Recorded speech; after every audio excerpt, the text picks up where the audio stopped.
All right, today I'm joined by Dr. Paul Manning from Dalhousie University, and we're going to have a quick chat about No Mow May, which I'm saying very intentionally slowly because when I've been talking to other folks, they're like, "What's No Mow May?" And it sounds like some I don't know dish that you'd eat somewhere at a certain exotic restaurant or something. So, Dr. Manning, would you mind taking oh, and sorry, just to clarify, unfortunately, if you're watching this on YouTube or some other video hosting platform, Dr. Manning's video is not working, so we'll just hear his lovely voice, not being able to see his smiling face. But Dr. Manning, would you mind just quickly introducing yourself, just what you do at Dal and what your background is, please? For sure. Yeah. So I'm an assistant professor at Dalhousie in the Faculty of Agriculture, and I'm an entomologist. So I study insects and I study the importance of insects to healthy ecosystems. Wonderful. And to my understanding, and my uneducated understanding, that's an important premise behind the concept of no mow. Prior to the interview, I didn't see whether you were pro or con no mow May, and I just kind of want an honest picture of like what's it all about. I've previously thought it sounds like a good idea, but I'd love to hear from an expert like yourself. Would you mind outlining what is the premise behind no mow May, and is it, in your opinion, a good idea or not so good idea, or maybe totally a net neutral idea? So yeah, No Mow May is basically a public campaign meant to help pollinators. And we have lots of different kinds of pollinating insects. Tends to be targeted towards bees. And the whole concept is that for the month of May, that you do not mow your lawn. And this allows some flowering plants to flower and provides a little bit of extra food for bees that might be having a hard time finding other things to forage on at this time of the year. And does that apply to other pollinators as well? Yeah, there's other pollinators that are out this time of year too. One of the really cool ones you can see is called a bee fly. It looks like a bee, but it's only got one set of wings, where a bee has two, and they're kind of like extra poofy. They're kind of little cotton balls, and they're early on the wing, so you can see them anytime in early May. They'll start to become more common. Okay. And in terms of other pollinators, and again, not my area of expertise, I think I've heard that butterflies, perhaps, or maybe hummingbirds are also pollinators. Is that correct? Yeah, for sure. There's lots of different animals that act as pollinators. Moths are very important pollinators. Butterflies tend not to be great pollinators because they tend to feed most of the nectar, and their bodies aren't kind of fuzzy enough to pick up most pollen and move it around. Bees and flies and beetles are the three groups that really do the lion's share, where bees are actually the ones that are kind of most important for most plants. And so, did you say flies as well? Yeah, lots of flies are pollinators, and flies get a kind of a bad rep because people tend to associate them with house flies, but there are, I mean, hundreds of thousands of different kinds of flies, and some of them are very, very effective pollinators. And some crops are like, so cocoa is pollinated by a little tiny midge. Mangoes are pollinated by flies too, and lots of our wild plants are pollinated by flies. And just we're here in beautiful Nova Scotia, we're on the cusp of black fly season. So should I be feeling guilty when I squish those black flies when they're trying to bite me and my kids, or are they not pollinators? Or maybe I should feel guilty about it for other reasons, but are black flies pollinators? Black flies, I remember reading a study years ago about black flies as pollinators of blueberry, because that was one of the hypotheses that when blueberries are blooming, especially low bush, the black flies are tend to be really bad. And I looked into that, and I think they were not effective pollinators of blueberry, but it's very, very common for adult flies to take a little bit of a nectar meal. And sometimes that can also kind of correlate with a little bit of pollen transfer. So I wouldn't say they're super important. I don't feel too guilty about killing black flies when they're feeding on me, because it's an unpleasant sensation. And for everyone you kill, you're probably going to miss killing a bunch of others that are feeding on you. Touche. Yeah, the numbers game, they win every time, so that makes sense. Um, and I'm just wondering, does flower, maybe I'm making this up, but I thought at one point I heard that flower bed weeding was also kind of in a similar category, like, maybe hold off on mowing the lawn and hold off on getting too crazy with weeding the flower beds, because that can provide a habitat for some of these critters as well. Is there any merit to that, or is that off base? Certainly, and I think I should probably backtrack for a second and just mention you asked about my opinion on No Mow May, and I don't think I gave you one. Oh yeah, yeah. I sorry, that's me just not having a great memory. But No Mow May is, I think it's a really good first step in terms of making our garden a more ecologically friendly place.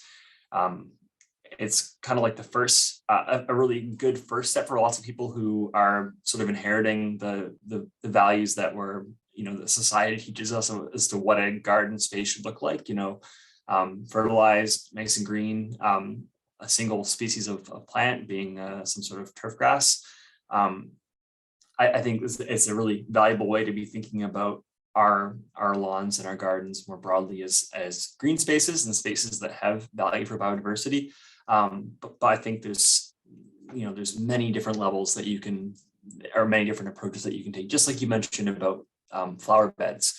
Having a lawn and taking part of that lawn and putting it into a flower bed where you're purposely growing flowering plants, that's going to have a stronger impact for pollinators than just by not mowing for 1 month. That makes a lot of sense. And so just to clarify, so I think if I'm understanding you correctly, so one could consider convert it like as maybe a next step beyond just avoiding mowing in May. They could potentially convert some of their lawn to, a garden like other plants. So there's more biodiversity there. And then is it also a good idea to for the sake of pollinators and maybe other critters as well, to hold off on weeding the flower beds until June as well? Or does that maybe not have as much of an impact in terms of the weeding?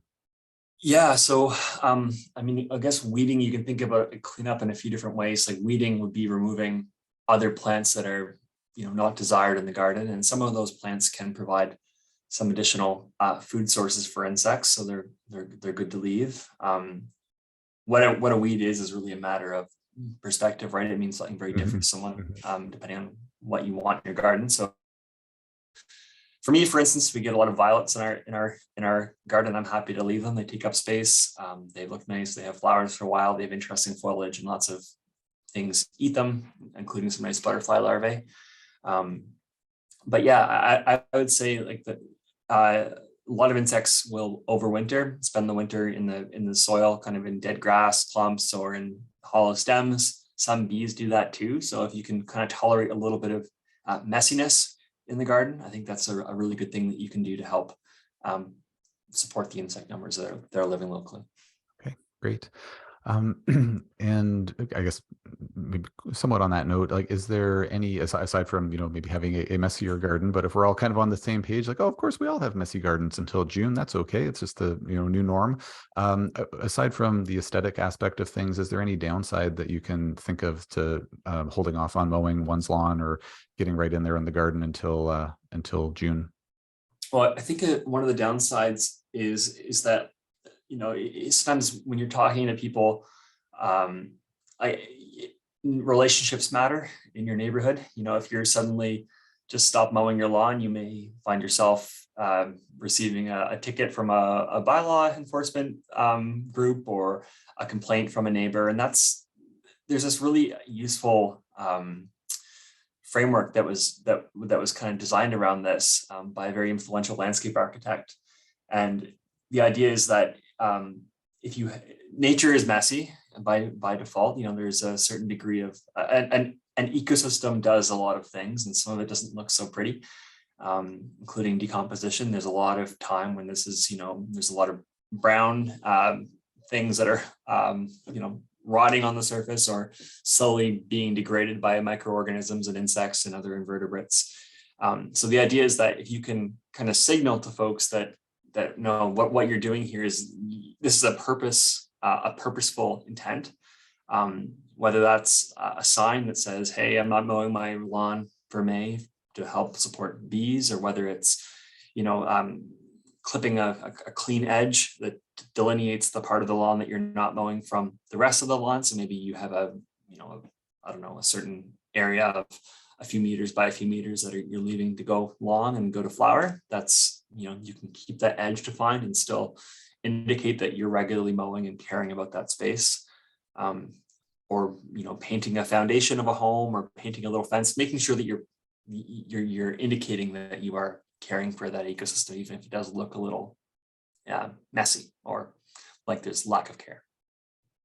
Yeah, those are great thoughts, and yeah, that feeds into one of the other questions I was going to ask you, like how can you diplomatically, kind of broach this subject with neighbors and whatnot. So that's really great advice.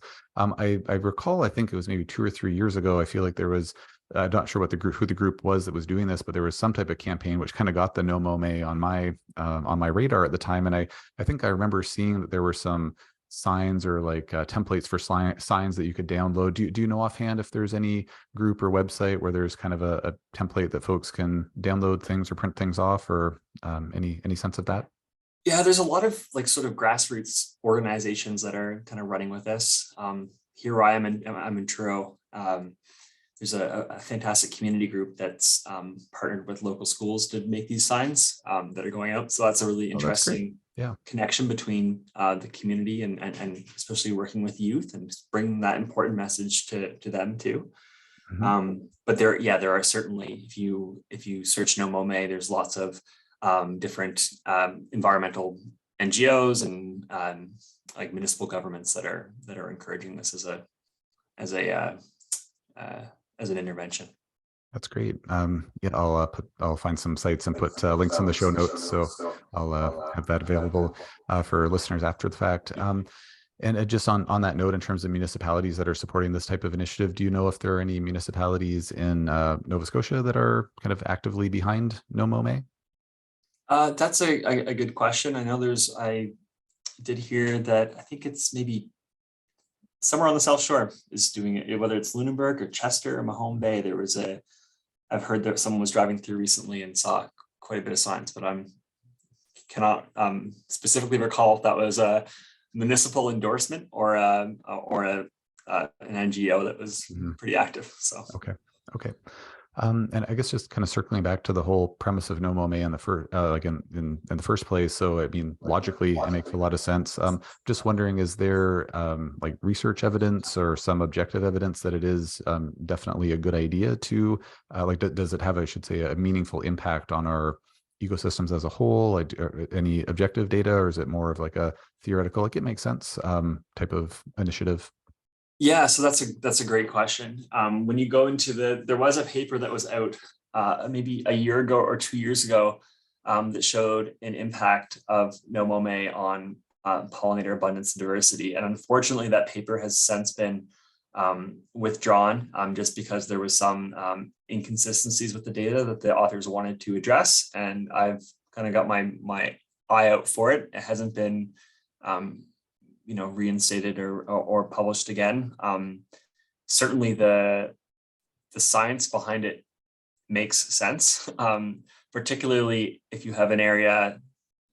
So where it could really make a big difference, I think, is if you think about let me take one step back. So No Mow May is not going to be a very effective intervention if the lawn that you're not mowing is purely like a turf grass and that's heavily fertilized, heavily treated with pesticides or fungicides. That's not going to be a high value ecosystem or habitat for insects, even if it does go from 1 inch to 6 inches, of growth in a month. That's not going to have a huge benefit for wildlife.